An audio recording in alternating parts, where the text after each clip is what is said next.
How goes it, fellow video game connoisseurs? Satan here, back from the dead. So, a while back, I said that if my last Borderlands video got a certain number of views, I would do another. Now, I'm not sure if it was intentional or not, but that number was reached. So, whether you wanted it or not, here is a video on Borderlands 3.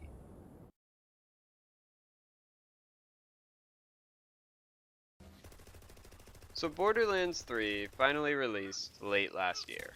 And it was okay. Was it the game I was hoping for after a 7-year wait from 2? Not really. Most of the characters I liked from the previous games were missing. The villains were a far cry from the last, although, to be fair, they set the bar pretty damn high, so that was to be expected. And in many ways, it felt like the story proposed at the end of pre-sequel that we were kind of all waiting for was just tossed out and replaced. However, the gameplay is more refined than probably ever before. The guns are still awesome and super creative, and it is very much a Borderlands game.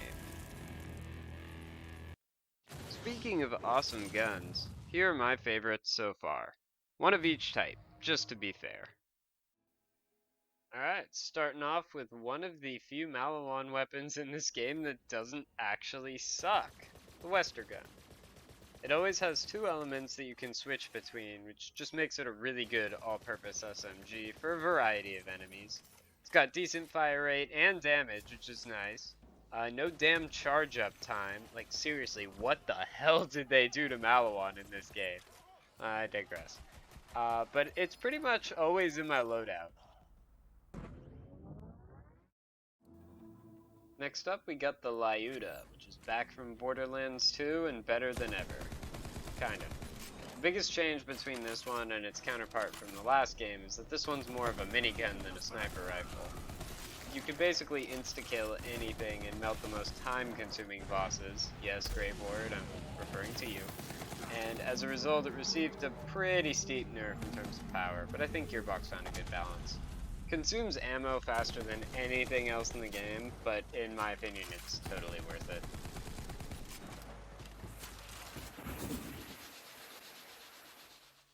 I realized I didn't have an assault rifle on here, so I threw in Lucian's Call for good measure.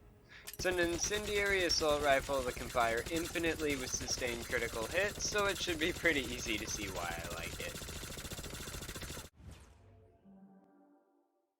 Now, Jacob's shotguns have never been all that great. Until Borderlands 3. Do you love shooting enemies and watching as they explode into a red viscous paste all while accompanied by a guitar riff? I sure as hell do. Sorry. Aside from looking completely awesome and being a major reference to the Doom franchise, this gun also has great damage and even better reload speed. If you have the right gear, you can even shoot multiple times without reloading, which just makes this gun a beast. Just recently added to the game via the latest DLC, the Ion Cannon might very well be my favorite rocket launcher type in any Borderlands game to date. It's essentially a railgun, especially if you get the shock variant, and it can basically one-shot any standard enemy as well as deal a significant amount of damage to most bosses.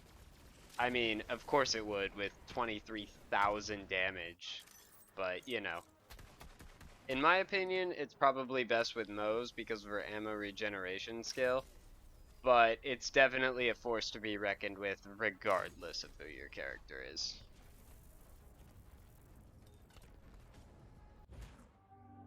Last but not least, the Companion. If you've seen my previous video, thanks by the way, I pointed out a few references to the cult classic TV show Firefly. Well, this is the biggest reference yet.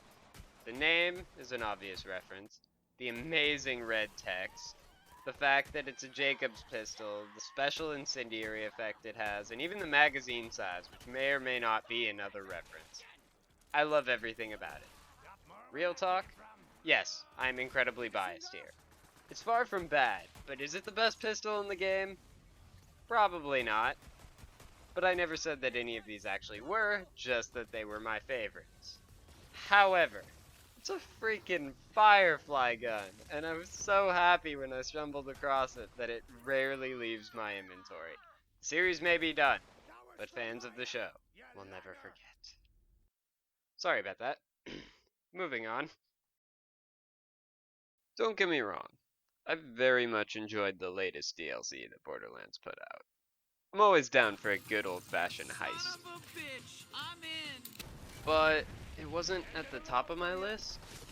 I think that they felt that after the underwhelming villains of the main story, they needed to bring Handsome Jack back in any capacity they could. So, Borderlands has a ton of memorable characters, and bringing back every Vault Hunter and supporting character back for one story is probably damn near impossible, despite what pre-sequel led us to believe. That said, there are two DLC that I feel need to happen in order for them to kind of redeem themselves. First and foremost, Gage needs to come back. She was probably my favorite Vault Hunter in all of Borderlands 2, and when I found out she wouldn't be in 3, I was disappointed to say the least. I think bringing her back for a story DLC where you help her and Deathtrap take down Holloway Robotics and clear her name would not only be awesome, but a really good way to kind of complete her story for those of us who have been following it. At least we know Gearbox hasn't completely forgotten about her character because they gave us hope in the form of one well-hidden audio diary.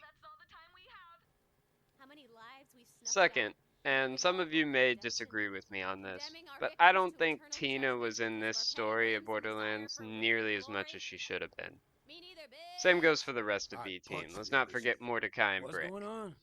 What I think they need to do is bring them back, be it for a side mission, kind of like the Malawan takedown thing, or hopefully another story DLC where you team up with them, help them with something, probably involving explosions. It really doesn't matter all that much, as long as they get the time to shine that they didn't in the main story.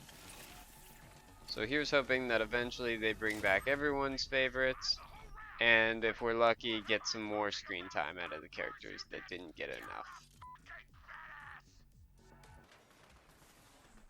Well, that'll do it for this video. As always, don't expect a new one anytime soon, but if I do another, it'll probably be on one of my favorite games of all time, the BioShock series, and more specifically, my opinions on the all but confirmed sequel in the works. So if that sounds interesting to you, let me know in the comments so I know if I'll be wasting my time or not. Also, what did you guys think of Borderlands 3, and what DLC do you want from it? So if you stuck around till the end, remember to not subscribe. Like, seriously, I appreciate the gesture, but you guys aren't heeding my warnings at all. I'm trying to help you. Also, I don't want that kind of pressure. Anyway, thanks for watching, and keep gaming.